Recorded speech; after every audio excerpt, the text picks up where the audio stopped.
मंडळी, श्री स्वामी समर्थ. आज आपण एका अशा विषयाबद्दल जाणून घेणार आहोत जो जवळपास प्रत्येक हिंदू घराशी संबंधित आहे. देवघरात तांब्याच्या भांड्यात पाणी भरून का ठेवतात? यामुळे नेमकं काय होतं? ते पाणी रोज बदलायचं का? त्या पाण्याचे पुढे काय करायचं आणि कोणत्या चुका टाळायच्या? या विषयाबद्दल अनेकांच्या मनात प्रश्न असतात. काही जण म्हणतात की देवघरात पाणी ठेवल्यानं लक्ष्मीचा वास होतो, तर काही जण म्हणतात की ते पाणी पिणे शुभ असते. या सर्व गोष्टी श्रद्धा, परंपरा आणि व्यावहारिक दृष्टिकोनातून समजून घेऊया. मंडळी, देवघरात पाणी ठेवण्यामागील परंपरा काय आहे? तर भारतीय संस्कृतीत कोणत्याही देवपूजेमध्ये पाण्याला अत्यंत महत्त्वाचं स्थान आहे.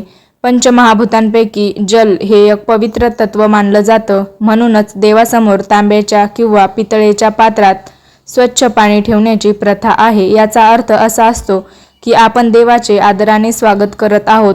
जसे घरी आलेल्या पाहुण्याला पाणी देतो, तसेच देवतांनाही जल अर्पण केलं जातं. तर तांब्याचे भांड्यामध्येच का ठेवतात? तर तांब हे पारंपरिकदृष्ट्या पवित्र धातू मानलं जातं. व्यावहारिकदृष्ट्याही तांब्याच्या भांड्यात पाणी ठेवण्याची प्रथा जुनी आहे. काही अभ्यासांमध्ये तांब्याच्या पृष्ठभागावर काही सूक्ष्मजीव कमी काळ टिकतात असे आढळले आहे. मात्र याचा अर्थ असा नाही की कोणतेही तांब्याचे पाणी औषध आहे किंवा सर्व रोगांवर उपाय आहे.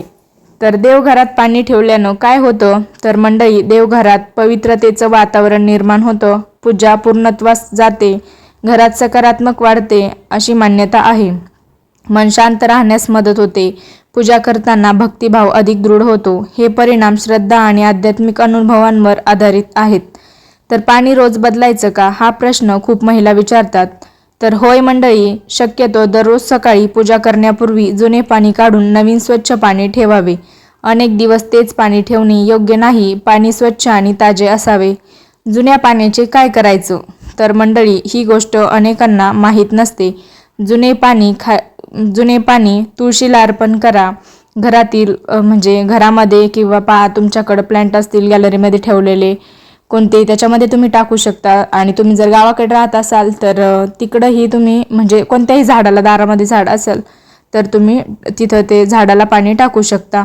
अंगणात किंवा स्वच्छ ठिकाणी पाणी सोडा. काही कुटुंबामध्ये श्रद्धेने थोडे पाणी प्रसाद म्हणून घेतलं जातं, परंतु ते स्वच्छ आणि योग्य स्थितीत असल्याची खात्री असावी. अस्वच्छ किंवा खराब झालेलं पाणी पिणं टाळावं.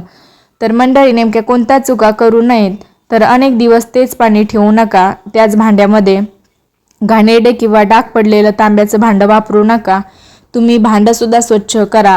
कोणीतरी सांगितलं आहे म्हणून तुम्ही त्या भांड्यामध्ये नुसतं पाणी ठेवायचं आणि तो घासायचं नाही. तांब्याचं भांडं हे तेव्हाच बघा त्याच्यावरती असे डाग उठत असते, तर ते घासून काढायचं आहे. देवघरामध्ये रिकामे पात्र ठेवू नका. पूजा करताना शक्यतो स्वच्छ हातांनीच पाणी अर्पण करा. पाण्यात अनावश्यक वस्तू टाकू नका. आणि मंडळी, पाणी कोणत्या वेळी ठेवायचंय हाही प्रश्न खूप महिला विचारतात. तर सकाळच्या पूजेनंतर ताजे पाणी ठेवणे सर्वसाधारणपणे योग्य मानलं जातं. संध्याकाळी दिवा लावताना पाणी कमी झालं असल्यास पुन्हा स्वच्छ पाणी ठेवू शकता. तर पाण्यात तुळशीचं पानं टाकायचं का? हाही प्रश्न विचारतात. तर काही कुटुंबामध्ये तुळशीचं पान ठेवण्याची परंपरा आहे, तर काही ठिकाणी साधे स्वच्छ पाणी ठेवलं जातं. दोन्ही पद्धती परंपरेनुसार स्वीकारल्या जातात. तर देवघरात पाणी ठेवताना प्रार्थना काय म्हणायची आहे? तर हे ईश्वर, आमच्या घरावर तुमची कृपा राहू दे. सर्वांना आरोग्य, आनंद, समाधान आणि सद्बुद्धी द्या. भावपूर्वक केलेली प्रार्थना हीच सर्वात मोठी पूजा आहे. तर मंडळी, देवघरात पाणी ठेवण्याची प्रथा ही धार्मिक श्रद्धा आणि परंपरेचा भाग आहे. यामुळे विशिष्ट चमत्कार घडतात किंवा आर्थिक लाभ निश्चित मिळतो असा कोणताही वैज्ञानिक पुरावा नाही. मात्र श्रद्धेने, स्वच्छतेने आणि नियमित पूजेने अनेकांना मानसिक समाधान आणि सकारात्मकता मिळते. तर मंडळी, देवघरात ठेवलेले तांब्याचे पाणी हे केवळ एक भांडे नसून आपल्या श्रद्धेचे, शुद्धतेचे आणि देवाप्रती असलेल्या आदराचे प्रतीक आहे. त्यामुळे ते स्वच्छ ठेवा, रोज बदला आणि भावपूर्वक पूजा करा. जर ही माहिती तुम्हाला उपयुक्त वाटली असेल तर हा व्हिडिओला लाईक करा, आपल्या मित्र नातेवाईकांपर्यंत शेअर करा आणि माझ्या चॅनलला नक्की सबस्क्राईब करा. तर कमेंटमध्ये श्री स्वामी समर्थ नक्की लिहा. धन्यवाद मंडळी. पुन्हा भेटूया एका नवीन आणि उपयुक्त व्हिडिओमध्ये. तोपर्यंत श्री स्वामी समर्थ.